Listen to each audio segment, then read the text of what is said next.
and welcome to the Financial Goddess channel. I am Margaret Milutinovic, your finance and business expert.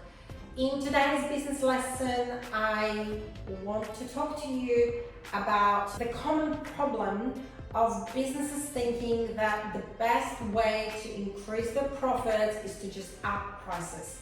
I see it happen time and time again, but with small businesses and large businesses, and I'm here to tell you today that it is not always the best way in increasing your profits. The first thing I want to talk about is where this idea comes from. So with clients coming into my office, especially now, I mean, it's always happened, but because of the cost of living increases and the rate of inflation, it is the first thing that pops in people's mind, which is, your suppliers increased your prices, or your cost of insurance just gone up through the roof, like 20% or whatever, and or the wages, the government increased the compulsory wages in Australia, they increased both wages and super from 1st of July.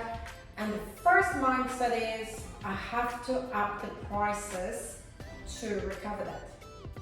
And I'm here to tell you today that that is not always the best thing. In fact, it's the last thing that I recommend any of my clients do. Let me explain. What determines your profitability? There's three components to it. The first component is how much money is coming in the sales into your bank account. The second thing is the cost of goods sold. So how much is it costing you to produce that product or service? And the third component is your operating costs of running a business. And those operating costs will have got fixed components regardless of the volume of product or service that you sell on any given month. And they will have a variable component that is directly linked to the volume of product or service that you're putting out there every single month. So there is a lot of components that we look at before we look at the bottom number of net profit.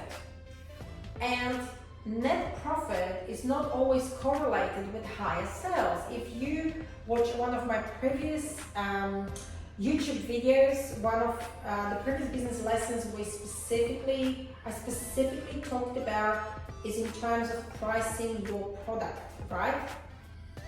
And here, I want to really drill down on that lesson and explain to you why increasing your profit is not exactly correlated to just increasing your price. It's an oversimplified rookie mistake, and you see it time and time again. If a big corporation hires some rookies straight out of college with MBA degree, the first thing they'll come in and go, we're going to cut off all this stuff, and they think they've done a great thing, and then the business goes detrimental, right? The first thing that you need to do, and you have that responsibility to your staff, and you have that responsibility to yourself and to your clients, is to make sure that you're managing your business finances as efficiently and as efficiently as possible. So some of the things that you should consider before we talk about increasing prices, if you want to increase profitability of your business, are things like efficiencies with your supply chain. Is it as efficient as it could be in terms of both costs, timing? The second thing is looking at the efficiencies within the systems and the processes that you have in place. So you hear me talk time and time again about investing in software and systems automation and all the great things. And also looking at how much manual labor is involved, how much bureaucratic processes are involved within your business, how many managers and supervisors need to approve things, because you're paying them wages, you're paying for that time. So seeing how you can create efficiencies within the system and within the processes first before increasing the prices.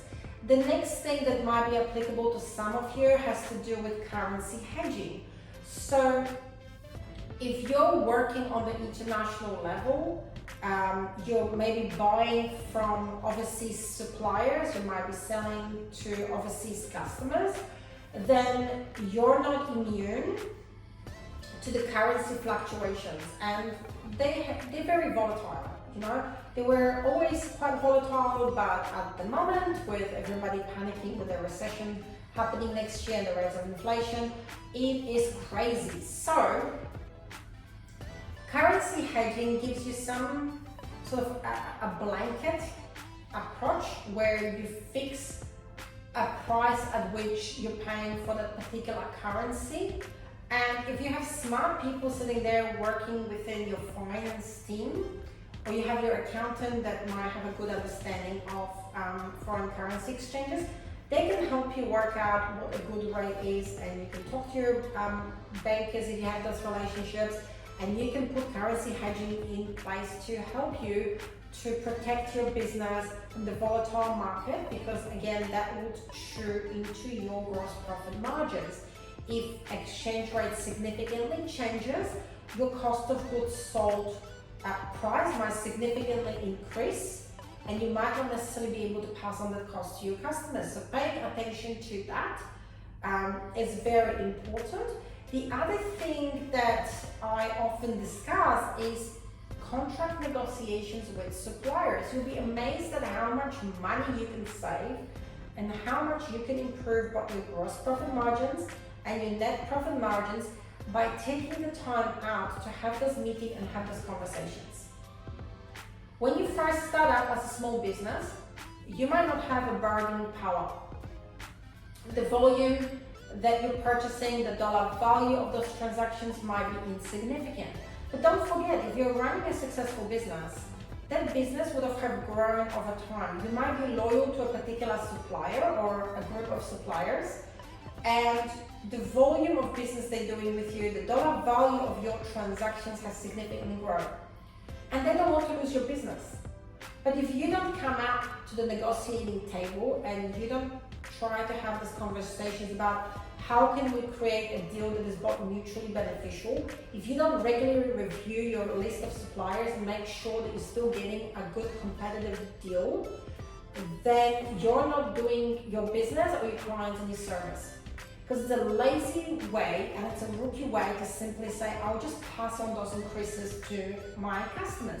That should be the last thing you do. The first thing you should make sure is that every dollar in your business is managed efficiently.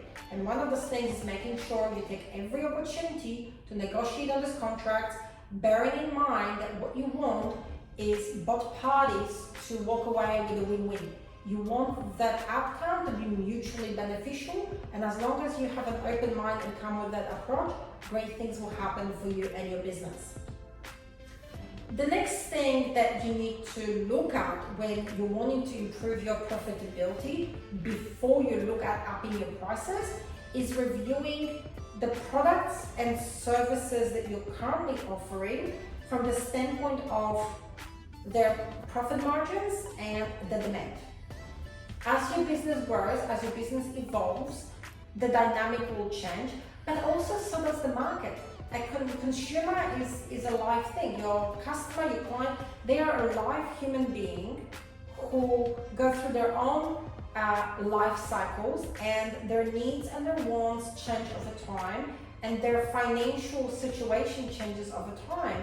So by regularly reviewing what you're offering to the market, your products and services, and you're looking at it through the lens of two metrics: how profitable is it for me, and is there a demand for that product and service? It allows you to be an agile business owner, and it allows you to adjust as necessary. And the last thing is your overall business structure. So when you set up your business, most of the time people start off with being just a sole trader or a business partner. That might be the cheapest way for you to set it up. But in the long term, as your business grows, as it evolves, again, your business needs change.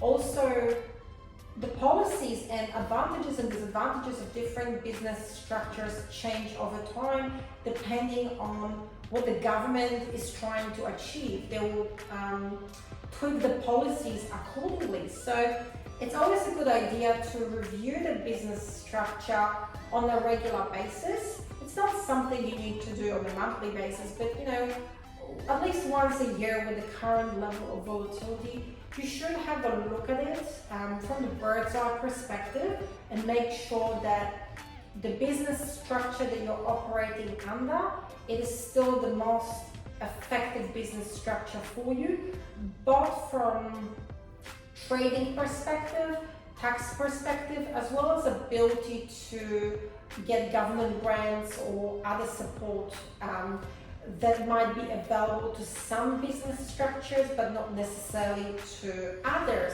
So there we go, folks. This is my business lesson for you for today, which is about looking at all these other things that you should focus on first if you want to increase profitability of your business before you focus on upping your price.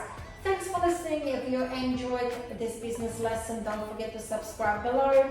If you want me to do videos on other topics of interest to you, put it in the comments and I'll be sure to put out a video on it if it's within my area of expertise. Thanks for watching and I'll see you real soon.